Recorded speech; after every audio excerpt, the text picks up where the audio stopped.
Olá pessoal, bom dia, boa tarde, boa noite a todos os senhores que são inscritos no nosso canal Anotações de Processo Civil. Se você ainda não é, eu sou o professor Arthur Vieira e depois que eu concluí o meu doutorado em Direito Processual, eu resolvi me dedicar a esses veículos de comunicação para que eu pudesse transmitir aos senhores conhecimento jurídico de qualidade e de forma gratuita.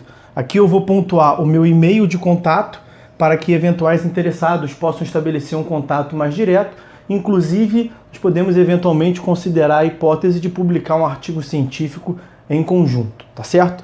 Bom, gostaria de pontuar também com os senhores o nosso canal no YouTube. Se você ainda não é inscrito, basta clicar no ícone do livro que fica no canto inferior do vídeo para que você se inscreva. Sugiro também que você clique no ícone do sininho para que você possa ativar as notificações dos vídeos que são constantemente disponibilizados por aqui. Gostaria de apresentar também aos senhores a nossa plataforma acadêmica, arthurvieiracursos.com.br, onde os senhores encontrarão cursos online de modo gratuito, inclusive com a emissão de certificado válido em todo o território nacional, tá certo? Então, após a pausa, nós vamos tratar do vídeo de hoje. Olá, meus amigos, no vídeo de hoje nós vamos continuar a leitura do nosso livro Anotações de Processo Civil, pelo tópico que está na tela aí para os senhores, audiência de conciliação ou mediação. Vamos lá. Se a petição inicial preencheu os requisitos essenciais constantes dos artigos 319 e 287 do Código de Processo Civil de 2015, além de outro requisito especial exigido por lei, e não for o caso de improcedência liminar do pedido, deverá o juiz designar a audiência de conciliação ou de mediação para tentar obter a composição das partes. Referida audiência deve ser marcada com antecedência mínima de 30 dias, devendo ser citado o réu com pelo menos 20 dias de antecedência.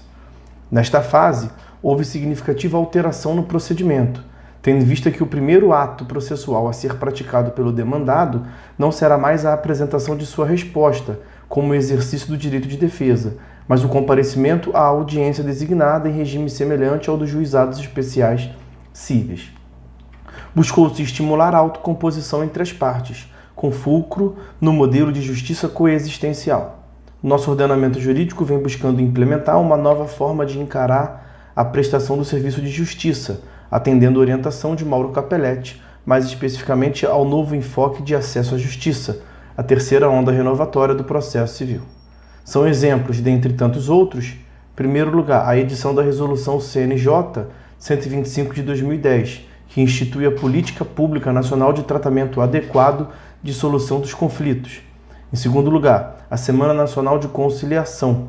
Em terceiro lugar, a Câmara de Conciliação de Arbitragem da Administração Federal, regida pelo Decreto 7392 de 2010. E, em quarto lugar, a importância que vem sendo atribuída aos métodos alternativos de solução de conflitos, como a arbitragem, disciplinada na Lei 9.307 de 96, com as alterações promovidas pela Lei 13.129 de 2015, a conciliação e a mediação, disciplinadas na Lei 13.140, também de 2015.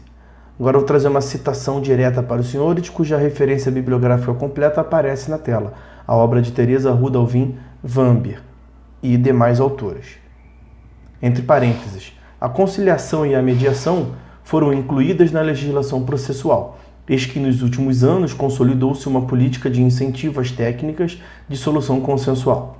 Sabe-se que a prática do incentivo à conciliação é da tradição do nosso direito, mas, em nosso entender, está-se aqui diante de fenômeno algo diverso. Não se trata de atividade normalmente atribuída ao juiz, que envolve diálogo com as partes, que é, via de regra, bastante rápido e superficial, e não consiste em trabalho psicológico com o autor e réu, que implica envolvimento maior com a psique destes sujeitos e conhecimento de técnicas psicológicas e negociais específicas. De fato, a conciliação de que hoje tanto se fala não é aquela com que estamos todos acostumados e que se insere nos poderes e deveres tradicionalmente concebidos como sendo judiciais. No regime do CPC de 73, também havia uma audiência que se destinava a tentar obter um acordo entre as partes. Era a audiência preliminar do artigo 331 do Código Revogado. Ocorre que esta audiência era designada quando o demandado já havia apresentado sua resposta. Agora, como vimos, o demandado comparecerá à audiência antes de ter apresentado sua resposta, cujo prazo somente se iniciará a partir deste ato processual. A comissão que participou da elaboração do novo sistema processual entende que esta alteração do procedimento pode ocasionar um significativo aumento na quantidade de acordos obtidos, pois a interposição de defesa representa um relevante óbice à obtenção de composição entre as partes. Eu trago aqui mais duas citações diretas para os senhores, cuja referência bibliográfica está na tela, a primeira de Arruda Alvim, a segunda de Teresa Arruda Alvim Vamber. Então, a primeira delas, de Arruda Alvim, aspas, deve-se registrar que a realização da audiência de conciliação em momento anterior à defesa do réu propicia a busca de soluções consensuais antes mesmo do aperfeiçoamento da relação processual, de maneira econômica e célere, evitando-se desgastes desnecessários.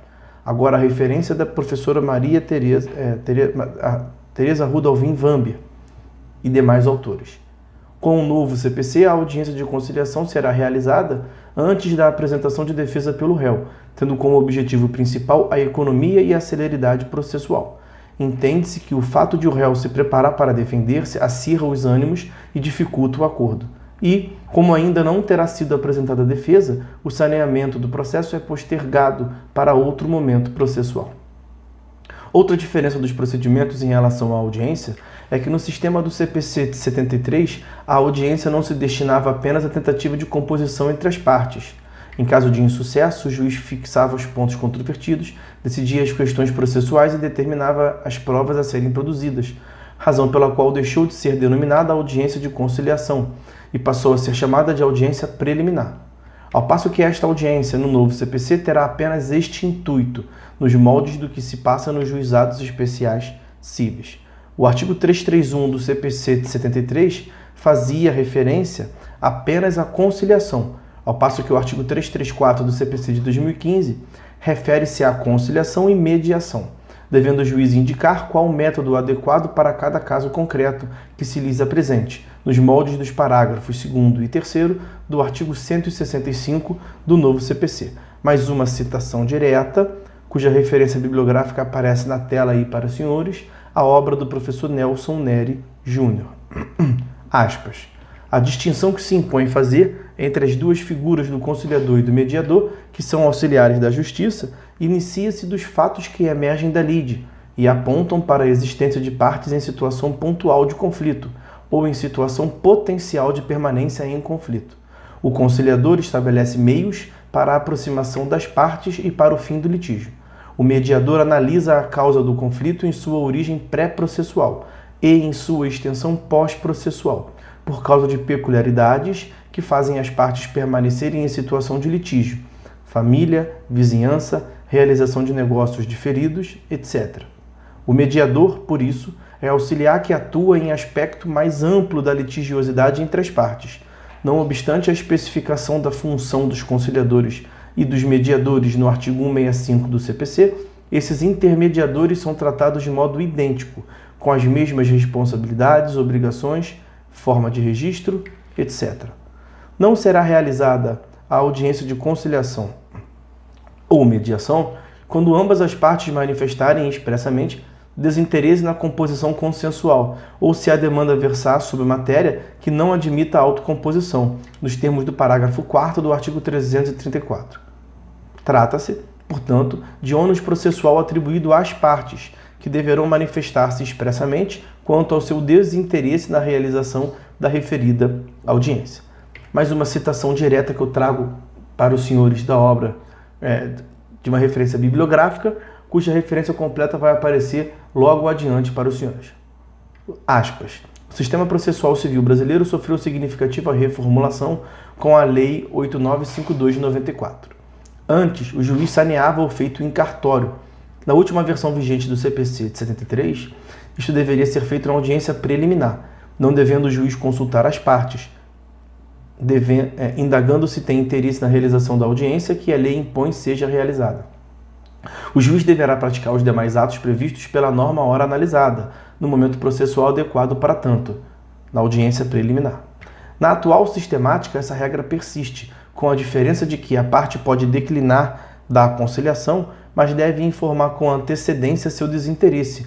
Artigo 319, inciso 7º e artigo 334, parágrafo 4º, inciso 2º, de forma que o aparelho judiciário não seja desnecessariamente preparado para uma audiência inócua. Daí também a razão pela qual o não comparecimento injustificado importa em penalidade processual. A norma traz, portanto, um meio termo entre a necessidade de conciliação e o poder da parte de decidir sobre como conduzir seus interesses no processo. Essa referência, essa citação que eu trouxe, a referência completa está na tela aí para vocês, a obra do professor Nelson Nery Júnior. De acordo com o inciso 7º do artigo 319 do CPC, o autor deverá informar na petição inicial sua opção a respeito da realização da audiência de conciliação ou mediação. O réu, por sua vez, não deverá manifestar seu interesse por meio de seu ato de defesa, pois, como vimos, este ainda não terá sido ofertado. Deverá, então, se pronunciar sobre a realização da audiência de conciliação ou mediação por meio de mera petição, em até 10 dias da data designada. Se tanto o autor como o réu manifestarem-se no sentido de não haver interesse na autocomposição, não será realizado o ato. Havendo litisconsórcio, o desinteresse na realização da audiência deve ser manifestado por todos os litisconsortes. A consequência processual do não comparecimento injustificado das partes à audiência de conciliação ou mediação será a consideração desta ausência como ato atentatório à dignidade da justiça, a ensejar a incidência de multa de até 2% da vantagem econômica pretendida ou do valor da causa a ser revertida em favor da União ou do Estado. Registre-se que no sistema processual ainda vigente, no CPC de 73, não há previsão de sanção para a ausência das partes à audiência preliminar. Eu trago aqui algumas referências, algumas citações diretas cujas referências são as seguintes. A primeira de Calmon de Passos, a segunda de Teresa Rudolph Wamber e a terceira de Nelson Nery Júnior. Então vamos à primeira, Calmon de Passos. Aspas. Se o autor não comparece, nem seu procurador ou preposto, nenhuma repercussão sobre os fatos haverá, nem sobre o pedido dada a ausência de previsão legal. Sanção é insuscetível de construir-se mediante processo analógico. A nosso ver, a hipótese será vista como traduzida recusa de conciliar, o que é um direito da parte, de que parece ainda não foram expropriados os sujeitos de direito em nosso país, devendo prosseguir o feito, caso não obtida a conciliação. O mesmo no tocante à ausência do réu ou de seu procurador. Volto a afirmar que esta referência se relaciona ao CPC revogado de 73. Segunda referência bibliográfica, a obra da professora Teresa Rudolph Wamber em coautoria. Compreende-se a drasticidade da consequência da ausência das partes a esta audiência, caso não tenha expressamente manifestado desinteresse em sua realização, pois o contexto atual é de priorização e incentivo a atos autocompositivos, postura esta do legislador, que deve ser levada a sério pelas partes e seus procuradores. Veja-se, também, todos os gastos públicos necessários à realização do ato e à mobilização da estrutura judiciária. Por fim, a terceira e última referência de Nelson Nery Júnior. Aspas. O modelo de conciliação do procedimento ordinário do CPC de 73, as partes, em muitos casos, sequer compareciam às audiências. Os advogados compareciam apenas para acompanhar o despacho de saneamento do processo. Agora, a conciliação será acompanhada por profissionais treinados, os conciliadores e os mediadores, o que já é um índice da importância que ela passou a ter no CPC. Outro sinal da sua relevância é a imposição de multa à parte que não comparecer à audiência de conciliação de forma justificada, por considerar-se a ausência ato atentatório à dignidade da justiça. Por fim, tendo em vista que o CPC determina que o desinteresse deve ser expresso e deve abranger ambas as partes e todos os litisconsortes, se um dos envolvidos manifestar interesse, a audiência deverá ser realizada, haja vista que existe a possibilidade de, ao menos, entabular a negociação para amadurecimento e solução posterior. Por tudo isso, verifica-se que o processo brasileiro efetivamente enfatizou o acordo em lugar da litigância, a solução rápida em lugar da discussão eternizada por anos e anos. O comparecimento das partes pode se dar pessoalmente ou por meio de representante, nomeado por procuração específica, com poderes para negociar e transigir. As partes devem estar acompanhadas por advogados, mas a ausência deste não impede a prática do ato. A audiência de conciliação ou mediação também não será realizada se nas causas que versem sobre direito que não admita a autocomposição, expressão mais abrangente do que direitos indisponíveis. Mais uma citação direta da lavra do professor Nelson Neri Júnior. Aspas. A transação pode ocorrer quer quando se trate de direitos disponíveis, transação plena, quer quando a causa verte sobre direitos indisponíveis, transação parcial. O CPC não faz distinção.